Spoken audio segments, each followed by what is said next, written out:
皆さんこんにちは。今日も一日お疲れ様です。窓を少し開けるだけで春の風がスルスルといたずらに部屋に入り込んできて、カーテンをふわっと揺らしています。机の上の編み図をめくったり、せっかくまとめた毛糸をコロコロ転がしたり、春と夏の間の風が家の中を歩いている気がします。そんな陽気の中ですが、私は相変わらず秋を思いながら編み物をしています。まだ少し先の季節を想像しながら静かに毛糸を触っている時間が好きです。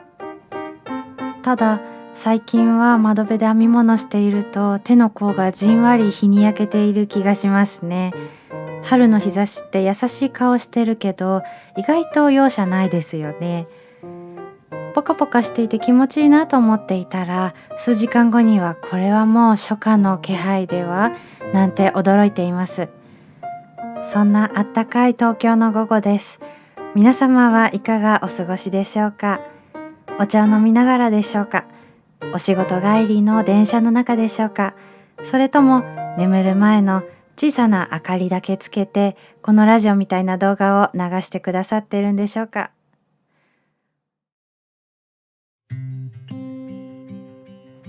バルコニーで小さなライムの花が咲きました。本当に小さいんです。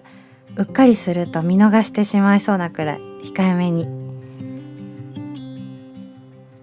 葉っぱが全部落ちてしまってダメかなと思ってたんですけど、白い星みたいな花が咲いていました。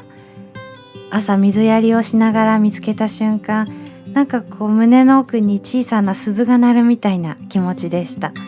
ライムの花ってこんなに可愛いんですね。いつかこの花を刺繍にできたらいいなと思っています。白い糸を一針ずつ縫いながら、今日の風とかベランダの光とか猫が横切る背中とか、そういう小さな景色も一緒に閉じ込められたら素敵ですよね。そして僭越ながら私事なんですけど、先日また一つ年を重ねました。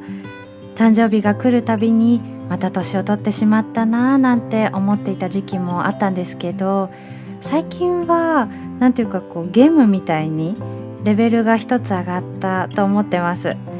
心の中で小さく効果音が鳴ってます。防御力が少し上がったかもしれないし、無理をしないスキルを覚えたかもしれません。あと美味しいものを嗅ぎ分ける能力は確実に上がっています。もちろん若かった頃を懐かしく思うこともあります。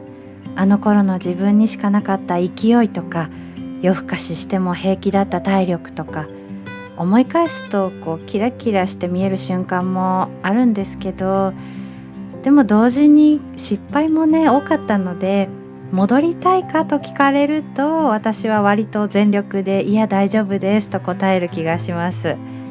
遠回りしたり落ち込んだり、自分で勝手に難しくしてしまったこともたくさんありました。だから今こうして春の光の中で編み物をしてライムの花を眺めたりだとか、湯気立つお茶を飲みながら静かに暮らしている時間がなんだかとっても愛おしく感じる時があります。人生って大きな出来事よりこういう小さなあったかい時間を集めていくことなのかもしれませんね。そう年を重ねることと編み物を編み進めることはいくつか静かな共通点があるなと思っていて、どちらも一つずつしか進まないですよね。勢いでも飛ばしても本当に自分のものになる部分は少しずつ積み重なっていったり、緩い日もきつい日もあったりしますよね。気持ちに余裕がある日は柔らかく整っていって、余裕のない日は不格好になります。でもその不揃いさが後から見ると味になったりしますよね。それから間違えてほどくこともあります。生きてても編み物もここ違ったなと気づいて戻ることがあります。ほどく時間は無駄ではなくって、次をきれいに編むための準備になります。それから途中では全体像が見えにくいですよね。編んでる最中はただの糸の塊に見えても、続けていくうちに模様が現れます。生き方も後になってあの時の出来事がここにつながっていたと分かることがありますよね。手の癖が作品に残ること、これ仕事もそうなんですけど、生き方もその人の速度や考え方や優しさが自然に編み込まれていきますよね。そして何よりなんですけど、完成だけが価値ではないっていうところが似ていて好きなんですよね。出来上がった結果だけが大切なんじゃなくて、そこに至る時間とか過程そのものに意味があるっていう意味です。編み物で言うと、編んでる静かな時間とか、糸を選ぶ楽しさとか、少しずつ上達していく感覚、今日はここまで編めたという満足感、そういう途中の時間にも価値があるということですね。人生も似てる気がしていて、何かを達成したかとか完璧にできたかとかだけではなく、悩んだこと、遠回りしたこと、誰かと過ごした時間とか、少しずつ変わっていったこととか、その過程自体がその人の人生を形作っていると思うんですよね。なので完成イコールゴールだけを価値にしなくてもいいなって思っています。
さてさて、ここで今日の一曲をお届けしようと思います。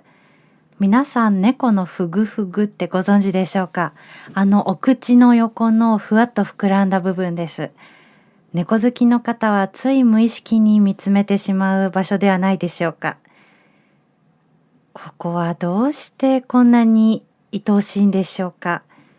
こちらが真面目に悩んでいても、猫はいつだってふぐふぐを携えた顔でのんきにこちらを見ています。調べたらヒゲ袋とか鼻タブとか、果てはオメガなんて呼び方もあるらしいですね。確かに猫の口元ってよく見ると綺麗なオメガの形をしてますよね。あまりにも完成されたフォルムで、神様が最後にはいここ可愛くしておきますねとそっと筆を入れたみたいですよね。しかも英語ではウィスカーパッドって呼ぶそうです。初めて聞きました。そんな猫のお口周りへの愛情をたっぷり詰め込んだ曲です。音楽スケッチ、それでは聴いてください。ふぐふぐの歌。毎日かわいいふぐふぐ、窓辺に残る足音と尻尾の影が踊ってる。気まぐれを抱えたまま今日も世界を見つめてる。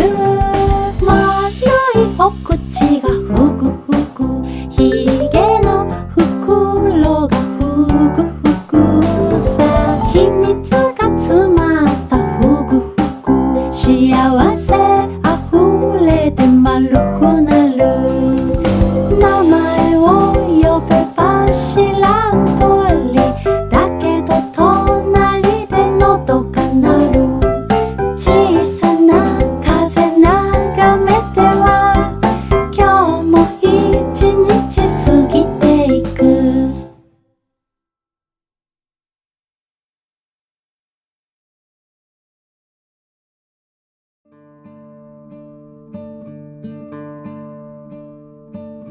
猫たちも冷蔵庫の上のあったかい場所からだんだんと床のひんやりした場所を探すようになってきました。季節の移ろいに一番敏感なのは猫ですよね。こちらはまだ長袖を着たり脱いだりして悩んでるけど、猫たちはもうすっかり初夏の支度を始めてます。年中天然の厚手のコートを着こなしているわけですから、それは暑いですよね。朝の少し肌寒い時間には窓辺でじっと光合成してます。お腹をお日様に当てながら、本日の充電中ですとでも言いたげな顔で、そして日中になると風の通る場所を器用に見つけてだらーんと伸びています。廊下の隅だったり椅子の足の影だったり、そんな場所涼しいのねって思う場所ほど猫には極上の避暑地だったりしますよね。